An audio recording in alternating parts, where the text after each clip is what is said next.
بوڑھے والدین اور چھوٹے بہن بھائیوں کی ذمہ داریاں مجھے پردیس میں لے آئی تھی۔ میں یہاں پر دن رات محنت کر رہا تھا، لیکن ابھی تک ہمارے حالات بہتر نہ ہوئے تھے۔ جن حالات میں اپنے والدین کو چھوڑ کر آیا تھا، ان سے تو اب کچھ بہتری آ چکی تھی، لیکن پھر بھی وہیں کے وہیں تھے۔ میرے 5 بہن بھائی تھے اور بوڑھے والدین جن کی تمام ذمہ داریاں مجھے پوری کرنی ہوتی تھی۔ بڑا بھائی ہونے کے ناطے مجھے اپنی بہنوں کے اخراجات پورے کرنے پڑتے تھے اور گھر کا نظام بھی سیدھا کرنا پڑتا تھا۔ والدین کے علاج کے لیے جو پیسے ضرورت ہوتے تھے، وہ سب بھی مجھے کمانا پڑتے تھے۔ اس لیے میں نے جب پاکستان میں دن رات محنت کی اور اس کے باوجود بھی مجھے کچھ حاصل نہ ہوا، تو ایک دن میں نے اپنے والدین سے اور بہن بھائیوں سے علیحدگی کے بارے میں سوچا۔ میں نے یہ سوچا کہ میں ان لوگوں سے الگ ہو جاؤں تاکہ ان لوگوں کو ایک اچھا لائف سٹائل دے سکوں۔ بس جب میں نے یہ سب سوچا تو میں نے اپنے دوست فاروق سے اس سلسلے میں بات کی۔ میں نے اس سے کہا تو مجھے غیر ملک میں جانا ہے، میں وہاں پر دن رات محنت کرنا چاہتا ہوں تاکہ اپنے بہن بھائیوں کو اعلیٰ تعلیم دلوا سکوں، ان کے اخراجات پورے کر سکوں اور اپنے والدین کا علاج اچھے طریقے سے کرا سکوں۔ جب میرے دوست فاروق نے میرے خیالات سنے تو وہ بہت خوش ہوا اور مجھ سے متاثر ہو کر بولا کہ میں تمہارے خیالات سن کر بہت خوش ہوا ہوں کہ تمہیں ذمہ داریاں نبھانے کا طریقہ آ چکا ہے۔ اب تم سمجھ چکے ہو کہ واقعی میں زندگی کس طرح گزاری جائے گی، کیونکہ تم اپنے بہن بھائیوں میں سے سب سے بڑے ہو، اس لیے تمہارا حق بنتا ہے کہ تم ان کی خاطر اپنے آپ کو قربان کر دو، اور پھر یہ جو تم سب کچھ کر رہے ہو، یہ بہت بڑی قربانی ہے۔ میرے دوست نے مجھے مطمئن کیا۔ مجھے بہت خوشی ہوئی کہ کوئی میرا ساتھ دینے والا ہے۔ ابھی تک میں نے اپنے گھر والوں سے اس بات کا ذکر نہ کیا تھا۔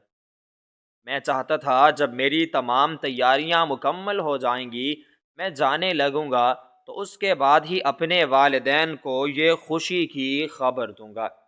میرے لیے تو یہ بہت خوشی کی خبر تھی، لیکن میں جانتا تھا کہ میرے والدین یہ سب کچھ برداشت نہ کر سکیں گے۔ وہ مجھ سے بے انتہا محبت کرتے تھے۔ بڑی اولاد ہونے کے ناطے میرے والدین مجھ پر اپنی جان نثار کرتے تھے، اور میرے چھوٹے بہن بھائی بھی مجھے احترام اور ادب کے ساتھ ملتے تھے، میری بہت زیادہ عزت کرتے تھے، کیونکہ والدین کے بعد میں وہ واحد سہارا تھا جو ان لوگوں کے لیے یہ سب کچھ کر رہا تھا۔ اسی طرح میں نے خاموشی سے اپنے تمام ڈاکومنٹس تیار کرنا شروع کر دی۔ ایک ایک کر کے میں دن رات محنت کرتا رہا اور اپنی چیزوں کو پورا کرتا رہا۔ جب تمام کام پورا ہو گیا اور میری ٹکٹ بھی لگ گئی تو میں نے سوچا کہ اب اپنے والدین کو بتا دوں، کیونکہ میرے جانے میں سے صرف 15 دن باقی رہ چکے تھے۔ ایک دن جب شام کو ہم تمام بہن بھائی اور میرے والدین مل کر چائے پی رہے تھے تو میں نے اپنے والدین سے کہا کہ آج میں آپ لوگوں کو ایک ایسی بات بتانے والا ہوں جس کو سن کر آپ لوگ خوشی سے زیادہ حیرانی میں چلے جائیں گے۔ آپ لوگوں کو بہت زیادہ حیرانی ہوگی، لیکن مجھے بے حد خوشی ہو رہی ہے۔ سب لوگوں نے میری بات کی طرف توجہ کی اور کہنے لگے کہ آخر ایسی بھی کیا بات ہے جس کے بارے میں آپ یہ سب کچھ کہہ رہے ہیں۔ اب میں نے کہا کہ میں سعودی عرب جا رہا ہوں، وہاں پر میں جا کر دن رات محنت کروں گا، آپ لوگوں کو پیسے بھیجوں گا تاکہ آپ لوگ یہاں پر رہ کر اپنی اچھی زندگی گزار سکیں اور اپنی خواہشات کو بھی پورا کر سکیں۔ میں کچھ عرصہ وہیں پر رہوں گا۔ اماں جان، جو پیسے میں بھیجتا رہوں، آپ نے میرے بہن بھائیوں کی ان پیسوں سے شادی کرنی ہے اور اس گھر پر بھی خرچہ کرنا ہے۔ جب میں وہاں پر کچھ عرصہ وغیرہ گزار کے آؤں گا تو اس کے بعد میں شادی کروں گا۔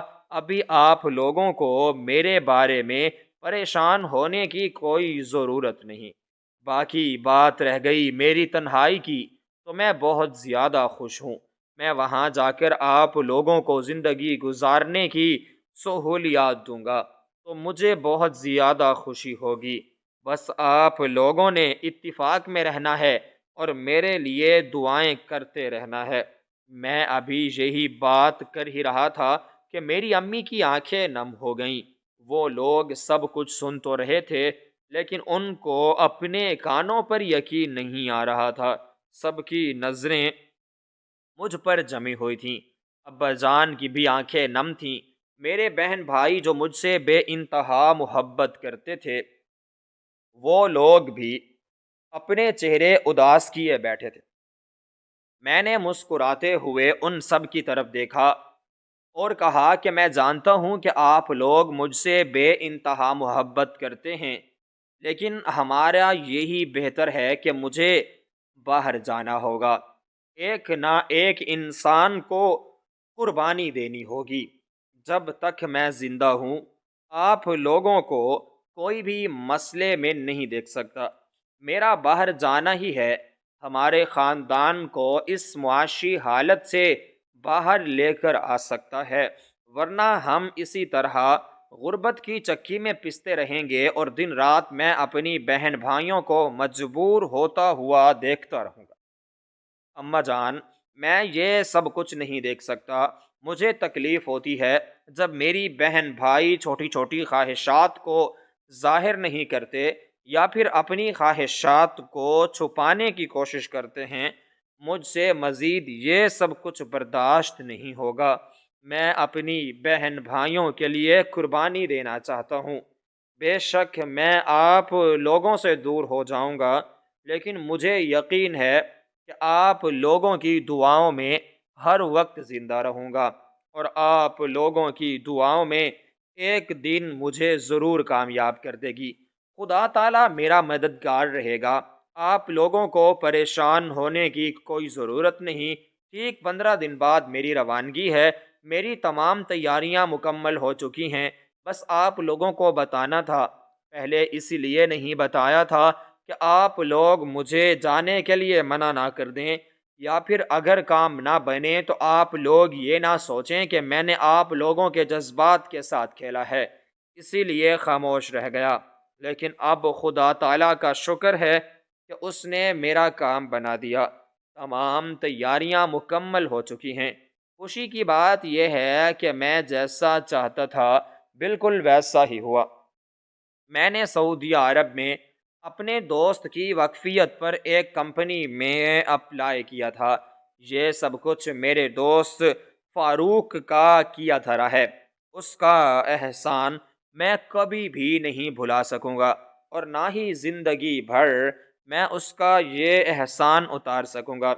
اس نے اپنے دوست کی کمپنی میں مجھے ایک ٹیکسی ڈرائیور کی نوکری دی ہے۔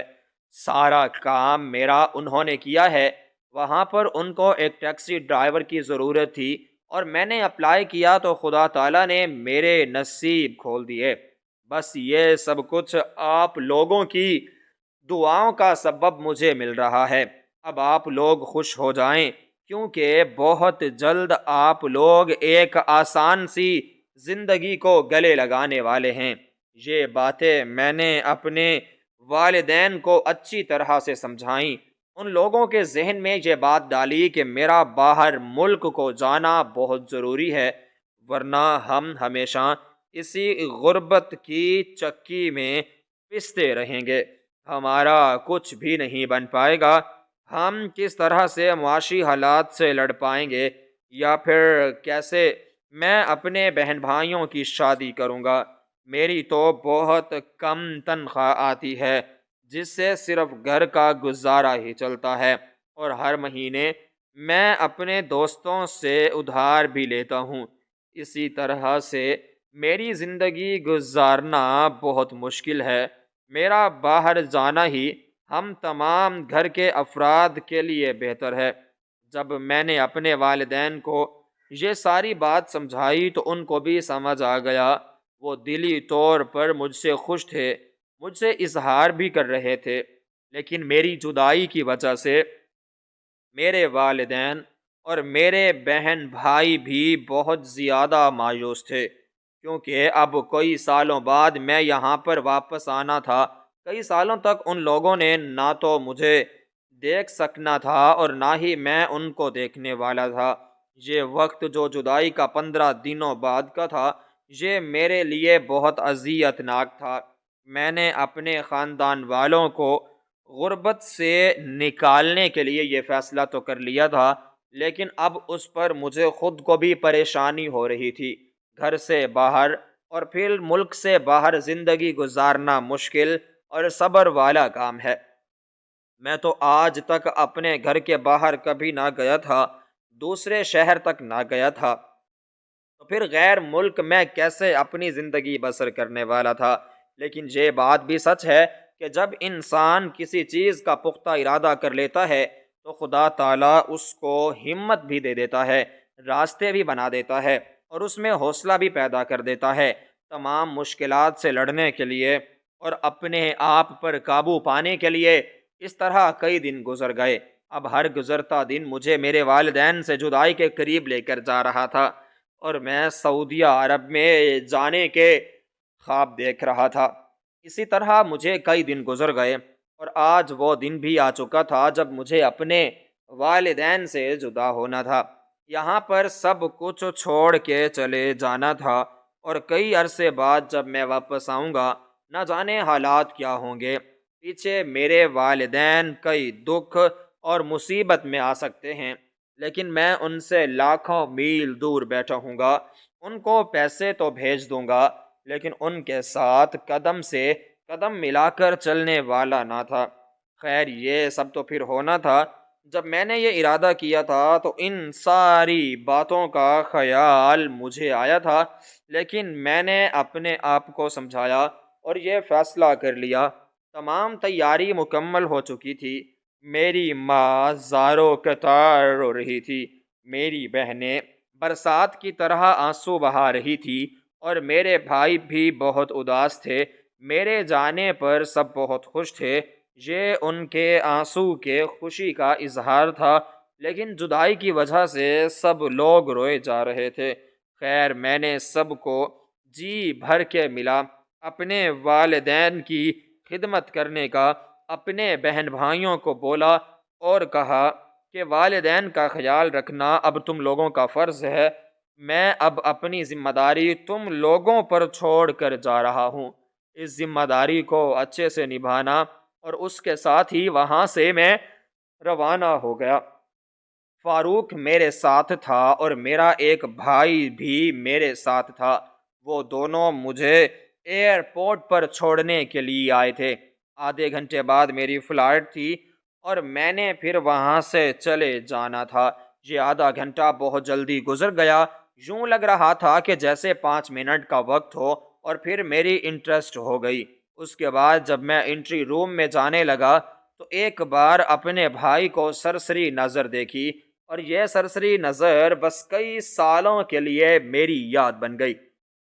اب مجھے کافی عرصہ ہو چکا ہے، میں سعودیہ عرب میں آ چکا ہوں، اپنے بہن بھائیوں کو کئی رقم دے چکا ہوں، دن رات محنت کرتا ہوں، یہاں پر ایک ٹیکسی کا ڈرائیور ہوں، اور خدا تعالیٰ کا شکر ہے کہ میری اچھی خاصی تنخواہ یہاں سے بچ جاتی تھی۔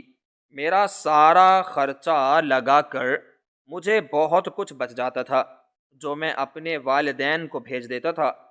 فون پر میری ان لوگوں سے بات بھی ہوتی تھی۔ شروع کے دن تو مجھے بہت ہی تکلیف میں گزارنا پڑے تھے، کیونکہ میں یہاں پر تنہا تھا۔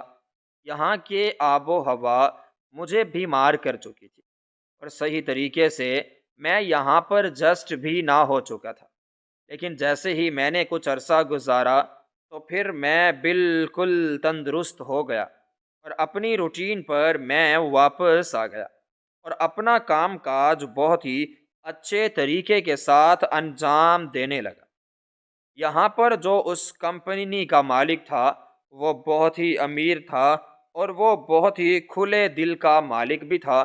اس کی کئی ساری ٹیکسیاں یہاں پر چلتی تھیں اور اس نے کئی لوگوں کو یہاں پر روزی دے رکھی تھی۔ کئی لوگ یہاں پر اس کی گاڑیاں چلا کر اپنی زندگی کو آسان کر رہے تھے۔ میری مثال بھی ان میں سے ایک تھی۔ میرے والدین بھی اب اپنی خواہشات کو پورا کر رہے تھے اور آہستہ آہستہ ہمارے گھر کے حالات بھی اچھائی کی طرف گامزن تھے۔ مجھے دن میں کئی سواریاں ملتی تھیں، لیکن ہر سواری کے معاملات ایک جیسے نہ ہوتے۔ کوئی لوگ بہت زیادہ خوش ہوتے، زندگی کو انجوائے کر رہے ہوتے، اپنے آپ پر فخر کر رہے ہوتے، تو کوئی لوگ بہت زیادہ اداس ہوتے، پریشان ہوتے۔ یہاں پر کئی لوگ ملنے کے باوجود بھی ہر کسی کی کہانی الگ تلگ اور مختلف تھی۔ کسی بھی انسان کو میں نے یہ نہ دیکھا کہ وہ اپنے لیے پریشان ہیں، بس کسی کو روزی کی ٹینشن تھی، کسی کو اپنی بہن بھائیوں کی تھی، کسی کو گھر کی تھی، کسی کو اولاد کی تھی، کسی کو بیماری کی تھی۔ اسی طرح ہر شخص اپنی پریشانیوں میں مبتلا تھا۔ یہاں پر بہت زیادہ افراح تفریح مجھے دیکھنے کو ملی۔ کئی لوگ جو میرے ساتھ تھے، یہاں پر سفر کرتے تھے، اپنے حالات زندگی کے بارے میں بتاتے تھے۔ میں ان لوگوں کے حالات زندگی کو سنتا تو رہا جاتا۔ یہ لوگ اتنی مشکلات میں اپنی زندگی کو کیسے بسر کر رہے ہیں؟ جب ہمارے گھر میں کچھ نہ ہوتا تھا، یا پھر جب میں اپنے گھر میں اکلوتا کام کرنے والا تھا، تو مجھے یوں لگتا تھا کہ جیسے میری زندگی اسی طرح کر کے گزر جائے گی۔ کبھی کبھی میں اپنی خواہشات کو پورا نہ کر سکوں گا اور نہ ہی اپنے بہن بھائیوں کی ذمہ داری کو ادا کر سکوں گا۔ مجھے لگتا تھا کہ میں اس پوری دنیا میں پریشان کن اور مصیبت زدہ آدمی ہوں۔ لیکن جب میں باہر کی دنیا میں آیا، مختلف لوگوں سے ملا، تو میں نے یہ بات جان لی کہ مجھ سے بھی زیادہ حالاتوں نے لوگوں کو ذلیل و رسوا کر رکھا ہے۔ لوگ مجھ سے کئی زیادہ پریشان ہیں۔ جب میں نے اپنے آپ کو لوگوں کے ساتھ کمپیئر کرنے کی کوشش کی، تو مجھے اپنا آپ کئی لوگوں سے بہتر دکھائی دیا۔ تو یہ جان کر مجھے بہت خوشی ہوتی تھی کہ میں لاکھوں لوگوں سے بہتر ہوں۔ اسی طرح ایک عورت جو میری اماں کی عمر کی تھی، وہ اکثر میری گاڑی میں سفر کرتی تھی۔ اس کا نام آمنہ تھا، بہت نیک اور وہ معزز عورت تھی۔ اس کو دیکھ کر لگتا تھا کہ اس کو کسی بھی چیز کی کمی نہیں ہے اور نہ ہی پریشانیاں اس کے ارد گرد رہتی ہیں۔ وہ بس ہر وقت مسکراتی رہتی تھی، ہر وقت خوش رہتی تھی۔ میں اس کو دیکھ کر اس سے متاثر ہوا کرتا تھا، کیونکہ مجھے لگتا تھا کہ جیسے شاید یہ عورت اس دنیا میں واحد عورت ہے جو اپنی زندگی سے بہت زیادہ خوش ہے۔ آج تک اس نے کسی بھی چیز کا کوئی شکوہ نہ کیا تھا۔ جب وہ میرے ساتھ ہوتی تو ایک بار پھر میری گاڑی بھی خراب ہو گئی، کبھی بھی اس عورت نے مجھے کوئی بات نہ کی، یہاں تک کہ وہ عورت مجھے پیار سے بیٹا بلاتی اور کہتی کہ کوئی بات نہیں بیٹا، ایسا ہو جاتا ہے۔ گھنٹہ ویٹ کرنے کے بعد بھی جب میں ان کو پریشانی کی حالت میں دیکھا کرتا تھا، تو وہ مسکراتا ہوا چہرہ میرے سامنے لے آتی۔ گاڑی خراب ہونے کے بعد بھی وہ مجھے کچھ نہ کہتی تھی، میری وجہ سے دیر ہو جاتی تھی، لیکن برداشت کرتی، مسکراتی رہتی تھی۔ میں اس عورت سے بہت زیادہ متاثر ہو چکا تھا۔ ایک دن جب ہم سگنل پر کھڑے تھے، میں اپنے خیالوں میں گم تھا۔ اس بار بھی وہ بوڑھی عورت آمنہ میری ٹیکسی میں سوار تھی۔ میں نے ٹیکسی کا شیشہ صاف کرتے ہوئے جب اپنی نظر شیشے پر دہرائی، تو وہ بوڑھی اماں یعنی کہ آمنہ اپنے آنسوؤں کو صاف کر رہی تھی۔ جیسے میں نے یہ سن دیکھا تو فوراً سے پیچھے مڑا، کیونکہ آج پہلی مرتبہ میں نے اس عورت کے چہرے پر پریشانی دیکھی، اور ایسی پریشانی کہ یوں لگ رہا تھا کہ جیسے کئی طوفان اس کے اندر ابھر آئے۔ میں نے فوراً مڑ کر دیکھتے ساتھ ہی کہنے لگا کہ اماں جان، آپ کو کیا ہوا؟ آپ کیوں رو رہی ہیں؟ آج پہلی بار میں نے آپ کو اس حالت میں دیکھا ہے، ورنہ میں تو دل ہی دل میں آپ کی زندگی سے بہت زیادہ متاثر تھا، کیونکہ آپ ہر وقت مسکراتی رہتی ہیں، بے انتہا خوش ہیں، آپ کو کسی چیز کی کوئی کمی نہیں ہے۔ تو پھر آج آپ نے ایسا کیا دیکھا جس کی وجہ سے آپ کو رونا آ گیا؟ جیسے ہی میں نے اس عورت کی یہ بات کی تو وہ مزید رونے لگی۔ میں نے اپنی گاڑی میں سے ایک ٹیشو پیپر اٹھا کر ان کو دیا اور کہا کہ پریشان ہونے کی کوئی ضرورت نہیں، آپ مجھے بتائیے کیا ہوا ہے۔ ابھی ہم یہی بات کر رہے تھے کہ سگنل ختم ہو گئے۔ میں فوراً ان کو ایک ہوٹل پر لے گیا، وہاں پر ان کو چائے پلائی، کیونکہ میں کئی عرصے سے اس عورت کو جانتا تھا اور اب تو وہ میری ماں بن چکی تھی۔ میں اپنے دکھ درد ان کو بتاتا، لیکن آج تک انہوں نے مجھے اپنی کوئی بات نہ بتائی تھی۔ آج وقت آ گیا تھا کہ میں ان سے ان کے متعلق جاننا چاہیے۔ چائے پینے کے دوران اس عورت نے مجھے جو حقیقت بتائی، اس کو سن کر میرے قدموں کے نیچے سے زمین نکل گئی۔ میں سوچ بھی نہیں سکتا تھا کہ وہ عورت جو ہر وقت ہنستی مسکراتی رہتی ہے، اس کے ہنسنے کے پیچھے اتنی بڑی اداسی ہوگی، اتنی بڑی تنہائی ہوگی۔ شاید یہی وجہ تھی کہ وہ اپنی تنہائی اور اداسی کو چھپانے کے لیے ہر وقت ہنستی اور مسکراتی رہتی تھی، اور میں اس کی ظاہری حالت دیکھ کر اس سے متاثر ہوا کرتا تھا۔ جب اس عورت نے بتایا کہ بیٹا، میرے دو بیٹے ہیں، ایک بیٹی ہے، میں نے ان لوگوں کے لیے دن رات محنت کرنا شروع کر دی۔ میرا شوہر کئی عرصہ پہلے ہی انتقال کر گیا۔ میں ماں ہونے کے ناطے ان لوگوں کے لیے دوسری شادی نہ کر سکی، کیونکہ میں چاہتی تھی کہ میرے بچے در بدر نہ ہوں۔ ان پر بے شک ان کے سر پر ماں باپ کا سایہ نہیں ہے، لیکن میں ان کی ماں ہوں، اور میں ماں اور باپ دونوں بن کر دکھاؤں گی۔ میں نے دن رات محنت کرنا شروع کر دی، جگہ جگہ نوکری تلاش کیا۔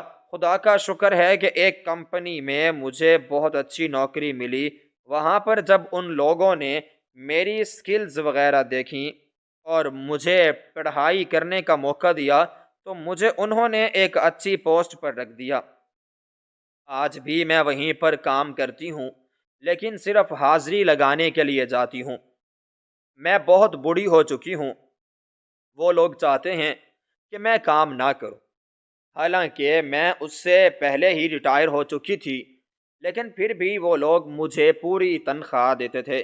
صرف میں وہاں جا کر لوگوں کو سمجھاتی ہوں اور نئے آنے والے بچوں کو تربیت دیتی ہوں، بس اس کے علاوہ اور میرا کوئی کام نہیں ہے۔ میں اپنی زندگی میں سب کچھ حاصل کر چکی تھی۔ میرا شوہر تو چلا گیا تھا، لیکن پھر بھی میں نے اپنے آپ کو تنہا نہ سمجھا، لوگوں کی بات نہیں سنی، اپنے آپ کو غیر محفوظ پایا۔ لیکن پھر بھی میں نے اپنے بچوں کے لیے بہت کچھ کیا، ان کو اعلیٰ تعلیم دلوائی۔ اپنی بیٹی حیا کو غیر ملک میں تعلیم دی، لیکن اس نے مجھے بہت بڑا دھوکہ دیا۔ اس کی وجہ سے میرا تو دل ٹوٹ چکا ہے۔ اس نے غیر ملک میں پڑھائی کرنے کے دوران ایک لڑکے کو پسند کر دیا۔ وہ لڑکا غیر ملکی تھا اور وہیں پر ہی اس نے شادی کر لی۔ میں چاہتی تھی کہ وہ یہیں پر واپس آتی، میں اس کی شادی اپنے ہاتھوں سے کرتی۔ میں ماں ہوں، میں چاہتی تھی کہ میں اپنے بچوں کی خوشیاں دیکھوں۔ کئی عرصے سے میں اداس اور پریشانی کی زندگی کو بسر کر رہی تھی۔ اب جب میری خوشیاں دیکھنے کی باری آئی تو میرے بچوں نے مجھے بہت بڑی مشکل میں ڈال کے رکھ دیا۔ حیا نے وہیں پر شادی کر لی۔ اب وہ سالوں بعد ایک دن یا ایک ہفتے کے لیے میرے پاس آتی ہے، پھر اپنے سسرال میں رہتی ہے۔ میں ویسے کی ویسے تنہا زندگی کو گزار رہی ہوں، اور جو دو بیٹے جن کی خاطر میں نے دن رات ایک کیا، ان کو اعلیٰ تعلیم دلوائی، ان کو ذرا خیال نہیں ہے۔ ان کے بارے میں مت ہی پوچھو تو بہتر ہے، کیونکہ میں ان کے بارے میں کبھی بھی نہیں بتا سکوں گی۔ یہ سب کچھ کہتے ہی وہ اماں رونے لگی۔ میں نے ان کو حوصلہ دیا۔ ہم دونوں ایک دوسرے کے آمنے سامنے بیٹھے تھے۔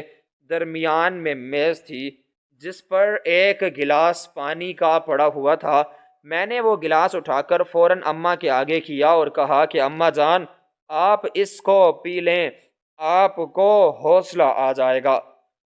پہلے تو انہوں نے انکار کیا، پھر میرے کہنے پر ایک گھونٹ پی کر دوبارہ گلاس وہیں پر رکھ دیا۔ اس کے بعد انہوں نے بتائی اپنے دو بیٹوں کی کہانی، جس کو سن کر میں بھی حیران ہو گیا، کیونکہ وہ دونوں بھی اپنی ماں کو چھوڑ گئے تھے۔ اب یہ عورت اپنے گھر میں تنہا رہ گئی تھی۔ مجھے بتایا کہ بیٹا، میں نے اپنے بیٹوں سے کہا کہ تم دونوں بھی شادی کر لو، تاکہ میری تنہائی اور اس گھر کی جو خاموشی ہے وہ ختم ہو جائے۔ یہاں پر بچیاں آئیں گی، تم لوگوں کی بیویاں آئیں گی، تو یہ گھر رنگوں سے بھر جائے گا، اس میں بھی یہ رونق آ جائے گی، اور میری زندگی بھی مشکلات سے آگے بڑھے گی۔ ورنہ تو مجھے یوں لگتا ہے کہ جیسے میں ہر وقت ایک گہری خاموشی میں ہوں۔ اس گھر کے در و دیوار ہر وقت مجھے دیکھتے رہتے ہیں۔ یہ چیز مجھے تنہائی کی طرف لے جا رہی ہے، اور مجھے لگتا ہے کہ جیسے میں بیمار ہو رہی ہوں۔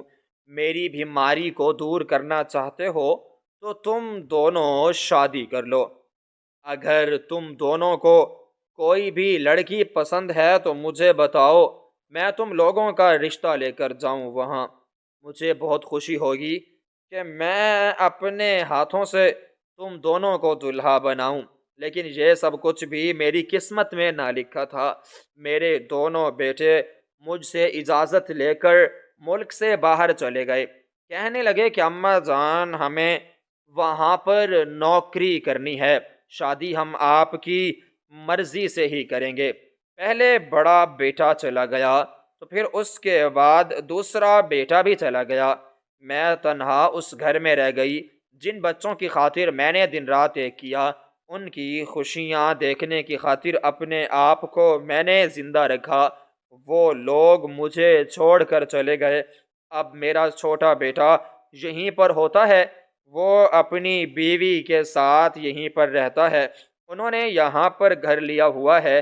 میں نے ان لوگوں کی منتیں کی ہیں، کہا کہ میرے ساتھ رہ جاؤ، لیکن اس کی بیوی غیر ملکی ہے۔ وہ سمجھتی ہے کہ یہاں پر رہنا ہے، اس کی پرائیویسی خراب ہو جائے گی، اسی لیے ان لوگوں نے الگ گھر لیا ہوا ہے، اور کچھ دنوں کے لیے وہ یہاں پر رہنے کے لیے آئے ہوئے ہیں۔ ایک دو بار مجھ سے ملنے کے لیے آئے ہیں۔ لڑکی بہت اچھی ہے، لیکن آزاد خیال ہے، مجھے میرے بیٹے سے دور کر رہی ہے، اور اس کو میرے خلاف کر دیا ہے۔ میں چاہ کر بھی اپنا بڑھاپا اپنے بچوں کے ساتھ نہیں گزار پائی۔ میں نے دن رات یہ سوچ کر محنت کی تھی کہ میرا آخری وقت اپنے بچوں کی خوشیاں دیکھنے میں گزر جائے گا۔ ان کے بچے اپنی گود میں پالوں گی، اور میں خوشی خوشی موت کو گلے لگا لوں گی۔ لیکن اب بلا یہ ہے کہ میرا پوتا اور پوتی مجھے جانتے ہی نہیں ہیں۔ میں ان لوگوں کی دادی اماں ہوں، لیکن وہ مجھے جانتے نہیں ہیں۔ میرا دل کرتا ہے ان لوگوں سے پیار کرنے کو، ان لوگوں کے ساتھ کھیلنے کو، اپنی گود میں اٹھانے کو، لیکن میں بے بس ہوں۔ دور سے ان کو دیکھ سکتی ہوں، وہ مجھے سمجھتے ہیں کہ مجھ میں کئی جراثیم ہیں، اور میں اب ان کے بچوں کو ہاتھ بھی نہیں لگا سکتی۔ یہ کہتے ہی وہ اماں آمنہ زور سے رونے لگی۔ میں نے انہیں منایا اور کہا، یہ سب کچھ تو پھر اس دنیا میں ہوتا ہی رہتا ہے۔ میں تو سمجھتا تھا کہ آپ بہت خوش ہیں، ہر وقت آپ مسکراتی رہتی تھی، تو مجھے یوں لگتا تھا کہ جیسے آپ بہت زیادہ خوش ہیں، زندگی میں آپ کو کسی بھی چیز کی کوئی کمی نہیں ہے۔ لیکن اب جب میں نے حقیقت دیکھی ہے تو جان چکا ہوں کہ ہر مسکرانے والا انسان اندر سے اداس ہوتا ہے، اور مسکرانے کے پیچھے اس کی وجہ یہی ہوتی ہے کہ وہ اپنی تنہائی کو اور پریشانیوں کو چھپا رہا ہوتا ہے۔ خیر میں نے اماں کو حوصلہ دیا اور کہا کہ میں جان آپ کو پریشان ہونے کی ضرورت نہیں، مجھے دیکھیں، میری زندگی کو دیکھیں، میں کہاں سے کہاں تک آ گیا ہوں، میرے پاس کچھ بھی باقی نہیں رہا، یہاں پر میں تنہا ہوں، لیکن آپ گاڑی میں اچانک روئی کیوں تھیں؟ تب اس اماں نے کہا کہ میں نے اپنی پوتی کو دیکھ لیا تھا جو میرے بیٹے کے ساتھ ہنستی مسکراتی ایک دکان سے نکل کر اپنی گاڑی میں آ بیٹھے تھے، بس ان دونوں کو دیکھ کر میری آنکھیں نم ہو گئیں، یہی وجہ تھی کہ میں اس گاڑی میں بیٹھی رو رہی تھی، تم سے یہ سب کو چھپانا چاہتی تھی، لیکن تم نے بہت باریکی کے ساتھ یہ سب کچھ جان لیا ہے، بس یہی میری زندگی کی حقیقت ہے۔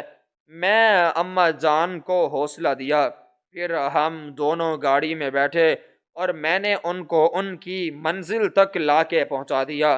شام ہو گئی تو پھر میں اپنے کمرے میں چلا گیا، ساری رات میں ان کے بارے میں سوچتا رہا، مجھے نیند نہ آئی، یہاں پر میں اپنے آپ کو سب سے مجبور انسان سمجھتا تھا، آج مجھے آمنہ اماں سب سے مجبور عورت نظر آئی۔ مجھے اس بات کا معلوم ہوا کہ اولاد کی پریشانی کس طرح انسان کو بوڑھا کر دیتی ہے، تب میرا دھیان اپنے والدین کی طرف گیا جو میری وجہ سے بہت زیادہ پریشان تھے۔ اسی طرح کر کے دن گزرتے گئے، روز میں اپنے مسافروں کو اٹھاتا اور پھر ان کی منزل تک ان کو چھوڑ دیتا۔ کچھ عرصے بعد جب میری گاڑی کی حالت خراب ہوئی تو میں نے سوچا کہ کیوں نہ میں ایک دن چھٹی کر لوں اور اس کی صفائی کر لوں۔ میرے پاس اتنے پیسے نہ تھے کہ میں اس کو اس دکان پر دھلواتا اور وہ لوگ مجھے میری گاڑی دھو کر دیتے۔ تب میں نے چھٹی کر کے گھر پر ہی گاڑی کو دھونے کا فیصلہ کر لیا۔ جب میں صفائی کر رہا تھا، مجھے صفائی کے دوران سیٹ کے نیچے ایک بیگ ملا۔ میں بہت زیادہ حیران رہ گیا کہ یہ بیگ کس کا ہے۔ میں جب اس بیگ کو دیکھنے لگا تو وہ بہت ہی خوبصورت تھا۔ یہ بیگ میرا نہیں تھا اور نہ ہی پہلے میں نے اس بیگ کو کبھی دیکھا تھا۔ خیر اس بیگ پر کوئی تالا وغیرہ بھی نہیں لگا ہوا تھا۔ جیسے میں نے کھولا تو میری آنکھیں کھلی کی کھلی رہ گئیں، کیونکہ یہ بیگ تو پیسوں سے بھرا ہوا تھا۔ میں نے فوراً ادھر ادھر دیکھا اور پھر دوبارہ سے اس کی زپ بند کر دی۔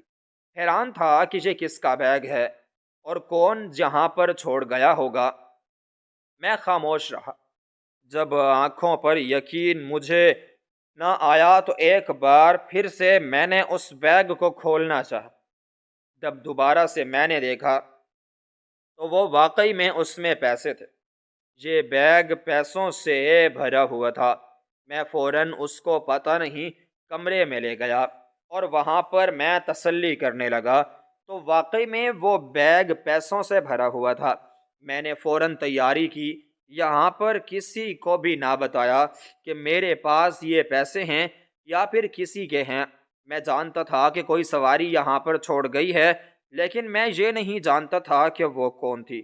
خیر اس رقم سے میرے تو وارے نیارے ہونے والے تھے، میری تمام ضروریات زندگی پوری ہونے والی تھی، اور میری بہن کا جہاں رشتہ ہو چکا تھا، وہ لوگ بار بار اماں جان سے شادی کا کہہ رہے تھے۔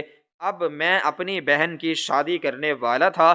میں نے فوراً ہی واپس جانے کی ٹکٹ کٹا لی، یہ سوچا کہ اپنے گھر والوں کو سرپرائز دوں گا اور وہاں جا کر خوب ساری خوشیاں کروں گا۔ کئی عرصے سے میں اپنے والدین سے بھی نہ ملا تھا، اپنے بہن بھائیوں کو بھی میں نے نہ دیکھا تھا۔ اس طرح میں ان لوگوں سے مل بھی لوں گا، اپنی بہن کی خوشیاں بھی کر لوں گا اور ڈھیر ساری خوشیاں بھی منا لوں گا۔ یہ سوچ کر میں اگلے ہی کچھ دنوں میں واپس پاکستان آ گیا۔ جب میرے گھر والوں نے اچانک مجھے دیکھا تو وہ بہت زیادہ خوش ہوئے۔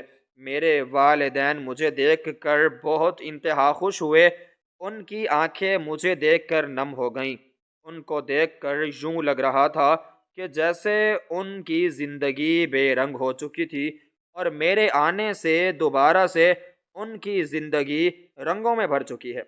پورے خاندان والے بہت زیادہ خوش ہوئے۔ اسی طرح میری بہن کی شادی کی تیاریاں شروع ہو گئی۔ میں نے اس کو بہت ہی اچھی چیزیں دی، اس کا جہیز بہت ہی اعلیٰ تھا۔ لوگ دیکھ کر بہت زیادہ حیران ہو گئے۔ بہت دھوم دھام سے میں نے اپنی بہن کی شادی کی۔ سب حیران تھے کہ میرے پاس اتنا پیسہ کہاں سے آ گیا۔ اندر ہی اندر سے میں جانتا تھا کہ یہ پیسہ میں نے کس طرح حاصل کیا ہے۔ میرے والدین بہت زیادہ خوش ہوئے کہ میری بہن نے مجھے ساری دعائیں دی۔ کچھ عرصہ میں نے یہیں پر گزارا۔ مجھے لگا کہ مجھے واپس جانا چاہیے کیونکہ وہاں پر میری اچھی بھلی تنخواہ تھی۔ اب مجھے وہاں کی عادت ہو چکی تھی۔ یہاں پر رہنا مجھے بہت ہی عجیب و غریب لگ رہا تھا۔ گھر کا ماحول دیکھا تو یہاں پر بہت ساری تبدیلیاں آ چکی تھی۔ ان لوگوں کو دیکھ کر مجھے بہت خوشی ہوئی اور مجھے یقین ہوا کہ میری محنت ضائع نہیں ہوئی۔ اس کے بعد میں نے جانے کی تیاریاں شروع کر دیں۔ ایک بار پھر سے میرے والدین نے میری جدائی دیکھی۔ وہ لوگ مجھے روکتے رہے اور کہتے رہے کہ بیٹا مت جاؤ، یہیں پر رہ جاؤ، یہیں پر رہ کر کوئی اچھی سی نوکری کر لو۔ اب تو تمہیں کسی بھی جگہ اچھی نوکری کرنے کے لیے مل سکتی ہے۔ لیکن میں نے انکار کر دیا اور واپس جانے کی تیاریاں شروع کر دی۔ کچھ عرصے بعد میں دوبارہ سعودی عرب آ گیا۔ یہاں پر اپنے کام کاج کرنے لگا۔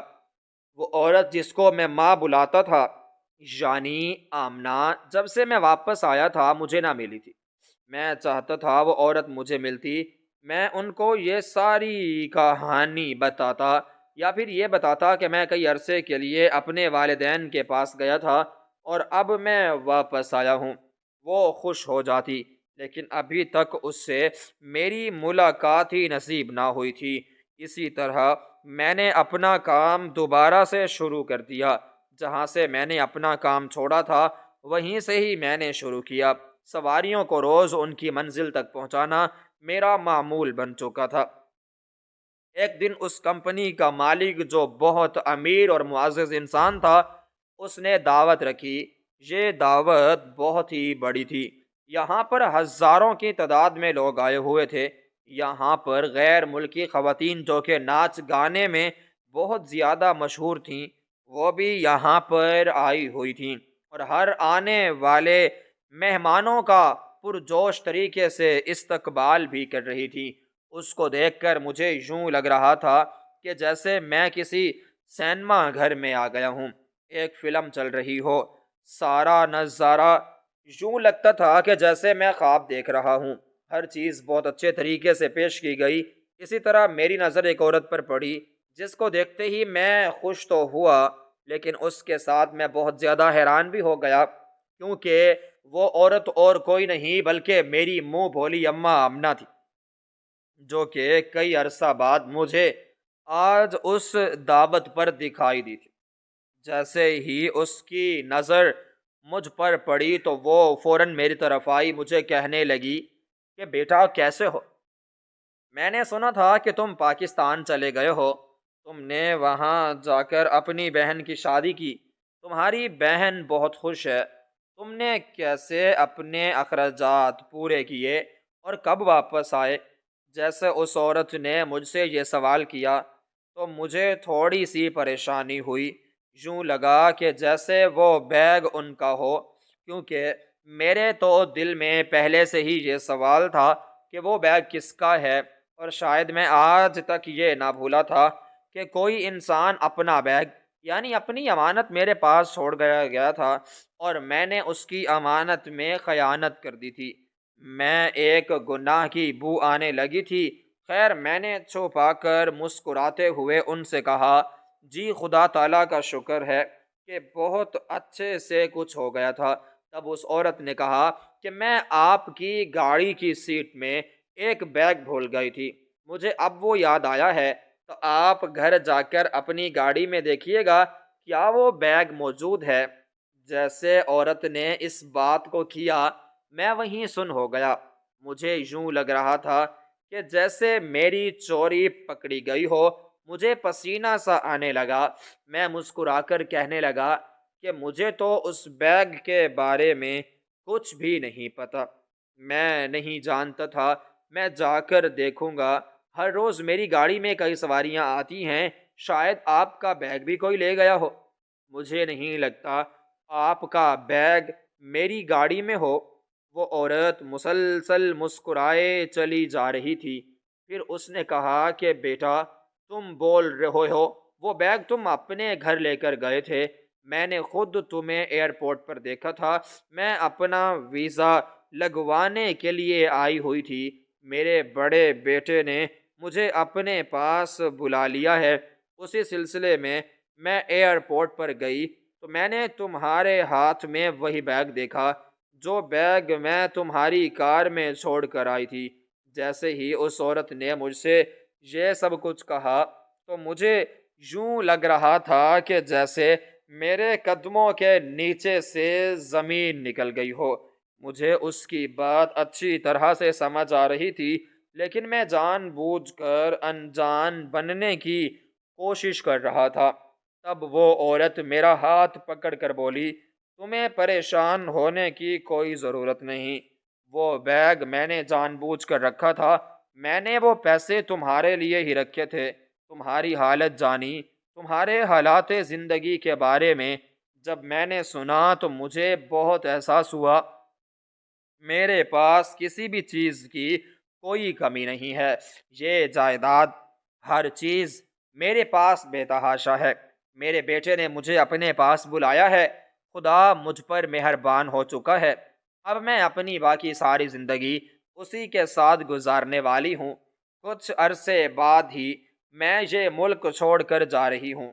یہاں پر جو میرا بہت بڑا گھر تھا اس کو میں نے بیچ دیا ہے۔ یہ وہی پیسے تھے جو میں نے تمہیں دیے۔ مجھے امید ہے کہ ان پیسوں سے تمہارے گھر کا اچھا خاصا گزارا چل گیا ہوگا اور تمہاری بہن کی شادی بھی بہت ہی دھوم دھام سے ہو گئی ہوگی۔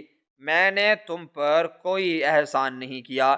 تمہاری حالت دیکھ کر مجھے تم پر بہت زیادہ ترس آ گیا، بلکہ مجھے لگتا ہے کہ میں نے یہ پیسے بہت اچھی جگہ پر خرچ کیے ہیں۔ جیسا اس عورت نے مجھ سے یہ سب کچھ کہا تھا تو میری آنکھیں نم ہو گئیں۔ میں نے فوراً ہاتھ جوڑے اور شکریہ ادا کرنے لگا اور کہنے لگا کہ آپ نے مجھے اتنی بڑی مہربانی کی، میں کبھی نہیں بھولوں گا۔ آپ کے پیسوں نے میری لاج رکھ دی ہے، میرے والدین کی عزت بچا لی، ہمارے گھر کے حالات بہت بہتر ہو چکے ہیں۔ میرے بہن بھائی اپنے گھر میں بہت خوش ہیں، اس کے سسرال والے بہت زیادہ خوش ہیں اور ہر وقت میری بہن کی تعریفیں کرتے رہتے تھے۔ یہ سب کچھ آپ کی وجہ سے ممکن ہوا ہے۔ تب اس اماں نے مجھ سے کہا کہ بیٹا تم پریشان نہ ہو، بلکہ تمہیں پریشان ہونے کی ضرورت نہیں، یہ سب کچھ میں نے اپنی خوشی کی خاطر کیا تاکہ تمہیں بھی تھوڑی سی خوشیاں لوٹا سکوں۔ جب سے میں نے تمہارے لیے یہ کیا، خدا تعالیٰ تو مجھ پر بہت زیادہ راضی ہو گیا اور اس نے میرے بیٹے کو عقل دے دی اور اس نے مجھے فوراً اپنے پاس بلا لیا۔ اب میں وہیں پر رہوں گی، مجھے تمہاری یاد آئے گی، تم میرے بیٹے کی طرح تھے اور میں تمہیں اپنا بیٹا ہی سمجھتی تھی۔ کبھی زندگی میں تمہیں کسی چیز کی ضرورت ہو تو میرا نمبر تمہارے پاس ہے، تم مجھے بلا جھجک کال کر سکتے ہو، میں تمہاری مدد ضرور کروں گی۔ مجھے لگتا ہے کہ یہ ملاقات ہماری زندگی کی آخری ملاقات ہوگی، کیونکہ میں کچھ عرصہ بعد یہاں سے چلی جاؤں گی، پھر ہمارا کبھی بھی آپس میں رابطہ نہیں ہو سکے گا۔ اور جس ملک میں جا رہی ہوں مجھے لگتا ہے کہ تم وہاں پر آ سکو گے۔ خدا نے چاہا تو ہماری ملاقات ہوگی، لیکن فی الحال کے لیے خدا حافظ۔ وہ عورت یہ سب کچھ کہہ کر چلی گئی۔ میں اس پوری دعوت میں حیران رہا۔ میں خدا تعالیٰ کا شکر ادا کرتا رہا، میری آنکھیں نم ہوتی رہیں اور سوچتا رہا کہ خدا تعالیٰ کتنا مہربان ہے، کس طرح انسان کی مشکل کو وہ آسانی میں تبدیل کر دیتا ہے۔ اسی طرح یہ دعوت گزر گئی۔ رات کو بہت دیر سے میں اپنے فلیٹ پر واپس آیا تو ساری رات میں اس عورت کے ساتھ دعا کرتا رہا جس نے مجھے بغیر کہے اتنا سب کچھ دیا تھا۔ یہ صرف خدا تعالیٰ کی ہیوی مدد تھی جو اس نے میرے اوپر کی تھی، اور میرے اوپر خدا اسی وجہ سے راضی ہوا تھا کہ میں نے اپنے والدین اور بہن بھائیوں کی وجہ سے قربانی دی، دن رات پردیس میں آ کے محنت کی، اور سچے دل سے ہم لوگوں کو مشکلات سے نکالنے کی کوشش کی۔ اس کے بعد میں نے اپنے والدین کو فون کیا کیونکہ ابھی بھی میرے پاس کافی ساری رقم موجود تھی۔ میرے والدین چاہتے تھے کہ میں واپس آ جاؤں۔ ان لوگوں کی زندگی کے آخری لمحات چل رہے تھے اور وہ چاہتے تھے کہ میں ان لوگوں کے پاس رہوں۔ بس اس کے بعد میں سب کچھ چھوڑ کر پاکستان اپنے گھر پر واپس چلا گیا۔ وہاں پر میں نے ان پیسوں سے ایک چھوٹا سا کاروبار کیا جہاں بڑا کاروبار بن گیا۔ اس میں نے اپنی بہن بھائیوں کو بھی حصہ دیا۔ وہ لوگ بہت پرسکون اور خوشیوں بھری زندگی کو گزار رہے ہیں۔ میرے والدین میری خوشی نہ دیکھ سکے، مجھے بار بار کہتے تھے کہ بیٹا شادی کر لو، لیکن تب کوئی مناسب رشتہ نہ ملا کہ میں ان لوگوں کو اپنی خوشی دکھاتا۔ لیکن خدا کا شکر ہے کہ ہم سب بہن بھائیوں کو ہنستا مسکراتا دیکھ کر چھوڑ گئے ہیں۔ لیکن اسی عرصے میں نے اپنے تمام بہن بھائیوں کی ذمہ داریاں پوری کی، ان سب کی شادیاں کی۔ ایک میں ہی اب بچ گیا تھا جس کی خوشی میرے والدین دیکھ نہ سکے۔ اس چیز کا مجھے ملال تو تھا، لیکن میں پھر بھی بہت خوش تھا کیونکہ میں نے اپنی تمام ذمہ داریاں پوری کر دی تھیں۔ پھر خدا کا شکر ہے کہ اس نے ایک نیک سیرت عورت کا ساتھ میرے نام کر دیا۔ میں نے بھی اس لڑکی سے اپنی شادی کر لی جو بہت ہی خوبصورت تھی اور تمیزدار تھی، میرے ہر حکم کی پابندی کرتی، میرے رشتہ داروں کی عزت کرتی اور میرے بہن بھائیوں کو احترام کی نظر سے دیکھتی تھی۔ اس کے ساتھ میری زندگی بہت پرسکون گزری۔ وہ میرا احترام کرتی، میری ہر بات مانتی، اور خدا تعالیٰ نے مجھے اولاد سے بھی نواز دیا۔ میری زندگی جن حالات میں گزری تھی، کبھی کبھار تو مجھے یوں لگتا تھا کہ جیسے کبھی میں خوشیوں کو دیکھ نہیں سکوں گا، کبھی بھی میں اپنی مشکلات پر پورا نہیں اتر سکوں گا۔ لیکن اب جب میں اپنے آپ کو اس کامیاب زندگی میں دیکھتا ہوں تو میں بہت ہی شکر ادا کرتا ہوں کہ خدا تعالیٰ مجھ پر راضی ہوا۔ اب یوں لگتا ہے کہ وہ سب کچھ خواب تھا، حقیقی زندگی تو یہی ہے جو میں گزار رہا ہوں۔ لیکن اس سب کے ساتھ میں کبھی بھی اپنا مشکل وقت نہ بھولا، کبھی بھی میں نے اپنے اندر غرور پیدا نہ کیا، ہر وقت عاجزی میں رہتا تھا۔ شاید یہی چیز تھی جو مجھے خدا تعالیٰ کے مزید قریب کر رہی تھی۔